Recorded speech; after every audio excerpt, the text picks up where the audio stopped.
Alright, so I've got this 8-pin Showa X key double lock. It's a blue belt, but I've been mentoring my son ever since he got started with lock picking. He's 15. He's 5-star optic in Discord, and anyway, we went through some pack lock pros. He was able to pick them multiple times until he got on camera.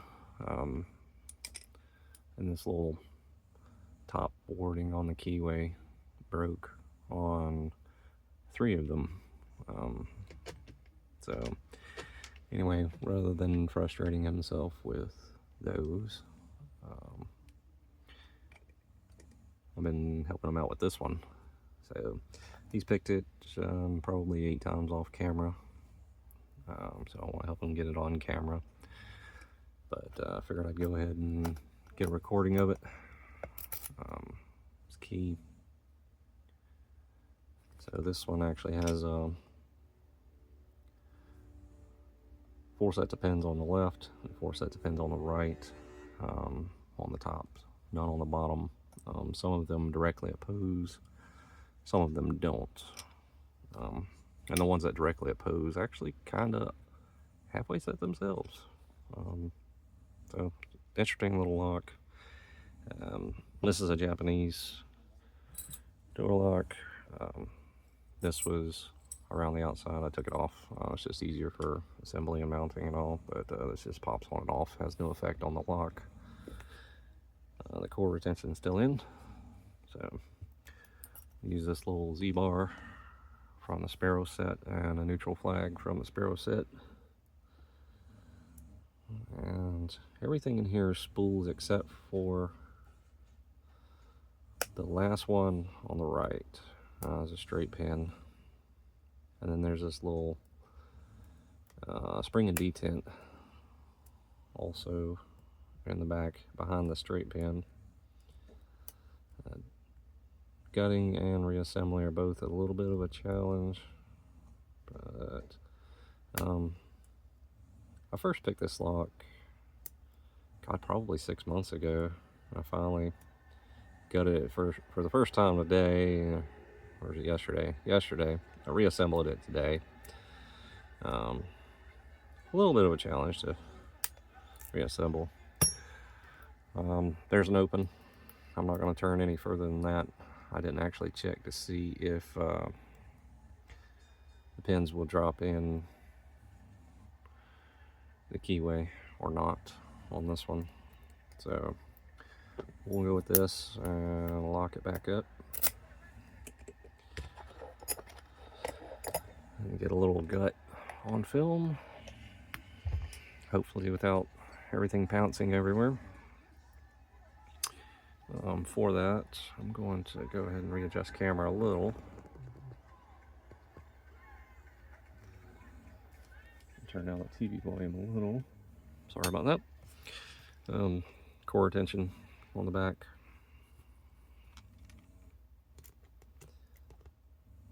So everything's still kosher without that little rim on it.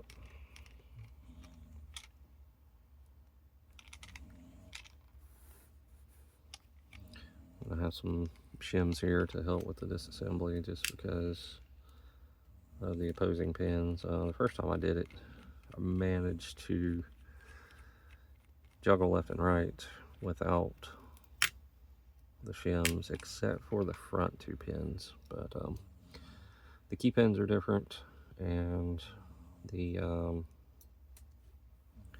drivers are not. They are actually all the same. So I'm going to shim up one side here, and really that'll help control the gut a little bit.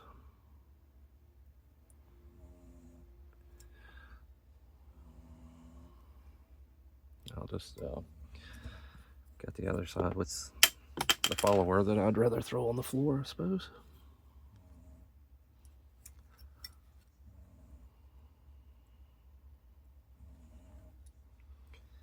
will try to not dump key pins in the process and try to keep my shim in place also.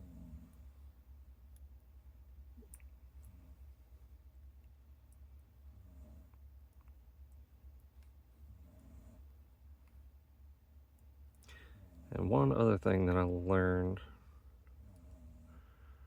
was the key will fall out of the bottom of this, which will further dump key pins. So I'm going to do my best to squeeze these key pins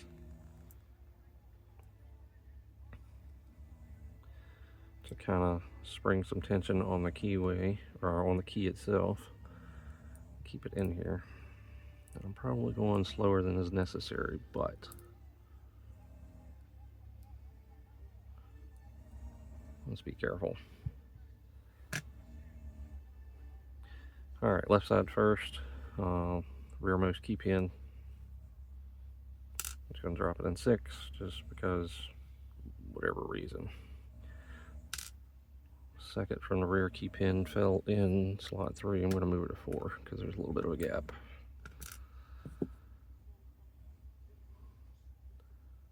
And second from front key pin and frontmost key pin on the left.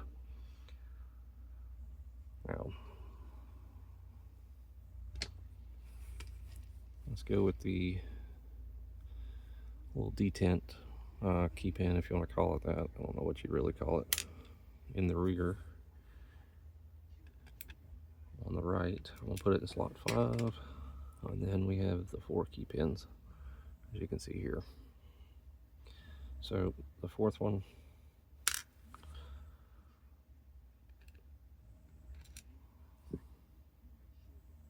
the 3rd one, there.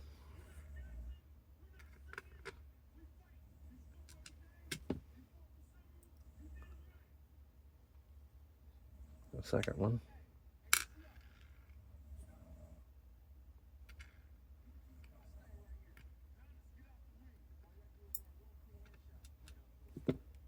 And the 1st one, which makes all of them.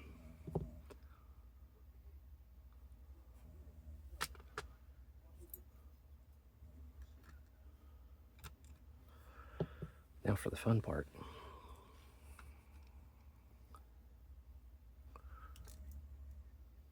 Also with the camera here, I haven't done that either. Quite interesting. I'm going to try a slightly adjusted tactic here. Let's see if I can't go ahead and get these front 2 drivers out of the way, just because they are up on the front, directly opposed one another.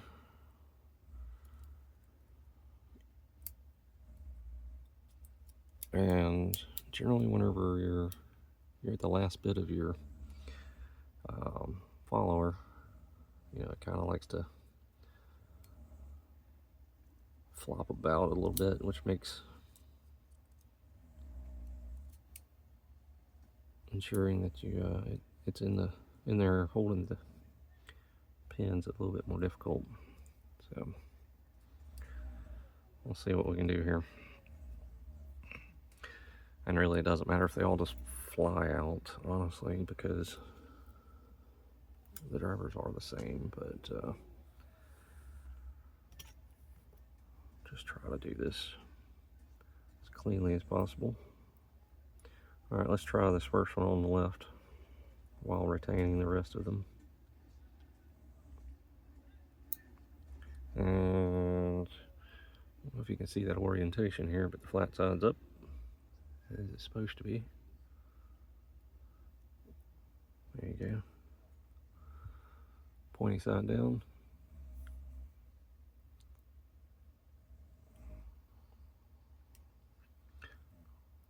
Got a spring.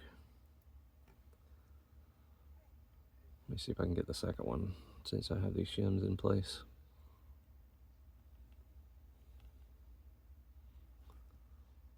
Just can. Let me see about adjusting this light a little.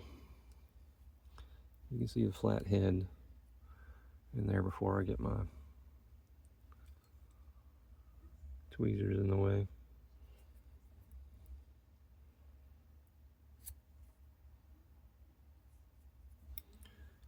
So we'll try it here.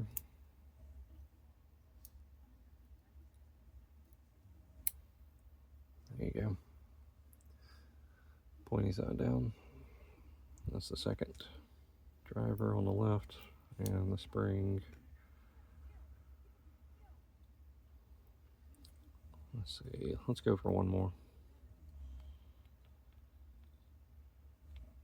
You can see the foil shims trying to come down from that spring tension, and because these driver pins are so short, it really doesn't take much for them to come out anyway.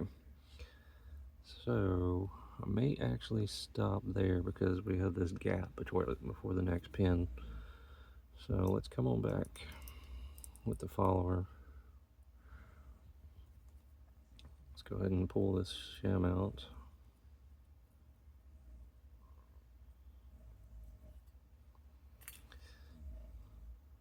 Whoops, I pulled it all the way from the back, but I think it should be okay. Alright, let's check this first one on the right. And the shim's in the way. Come on.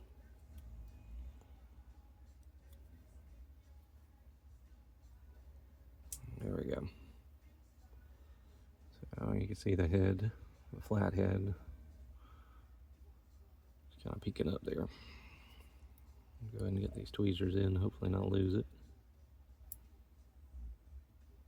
There you go. Sitting in the spring as it's supposed to.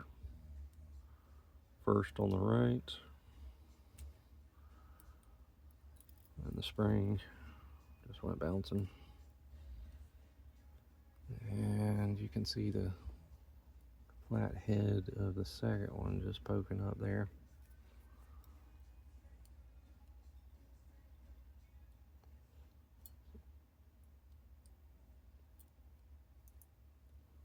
Pointy end down.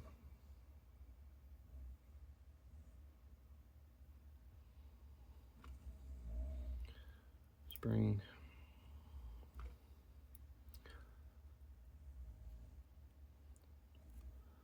We got clearance to get the third one before the next one on the left. Yeah, plenty of clearance. Just trying to push that shim out of the way. Let me bring the follower back in and pull the shim out of the way. Let's just take it out for the time being.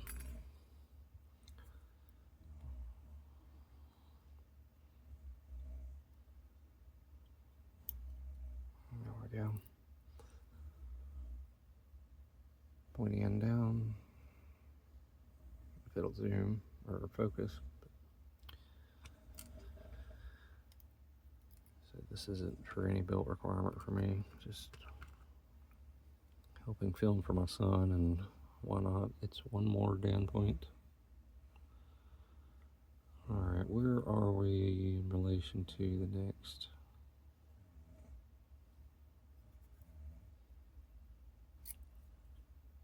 It looks like I can get one more on the right without affecting the left. So I'm going to grab that one. You can see barely in there. Flat head. Up, point in down. Around. There is no point in.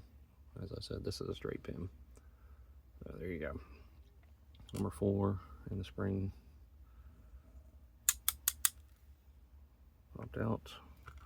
So the only thing left on the right is a ball bearing and a detent spring. So on the left here, we're just about ready for that guy. Hopefully you can see that way back in there. Flat head. Up. I'm going to try to retrieve it. There it is. Point end down, so it was that guy. Spring. I'm going to push back in, come from the other side. I'm gonna go ahead and shim. Yeah, I'm gonna shim this side because there's one driver left here. I want to grab that ball bearing, detent, and spring from the other side so it doesn't go completely nuts on me, hopefully.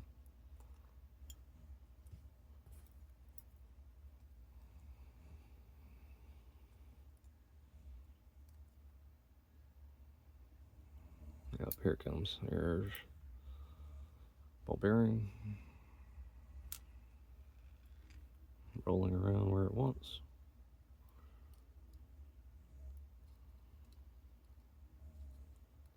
I want to hold that with my tweezers. And, well, shit, I can't get the spring doesn't actually come out like above the shear line there. So I'm gonna bring this follower back in. It's easy to determine or to discern that spring from the other ones because it's thicker, but we'll just see if we can hold it in there for the time being while I retrieve this last driver.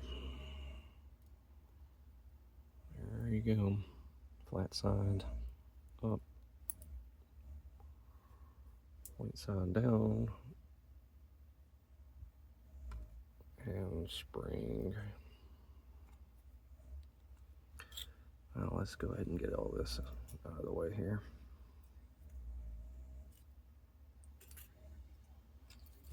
And the detent spring fell in my hand when I dropped it, but there you go.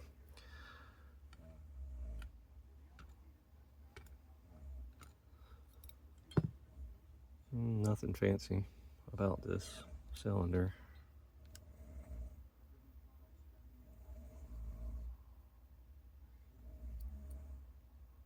But here you go. U-Shin Showa X key. Let's readjust some light, and then we'll go in for a close-up real quick.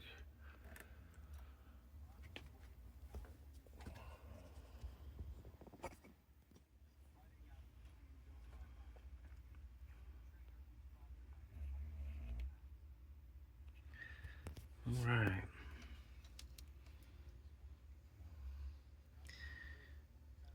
You can see by the one in number 2 there, it's got a pointy side that sits inside the spring. But you know, all the drivers are the same, with the exception of the straight one, obviously. And there's a cup that accepts the spring into it, so it goes toward the spring.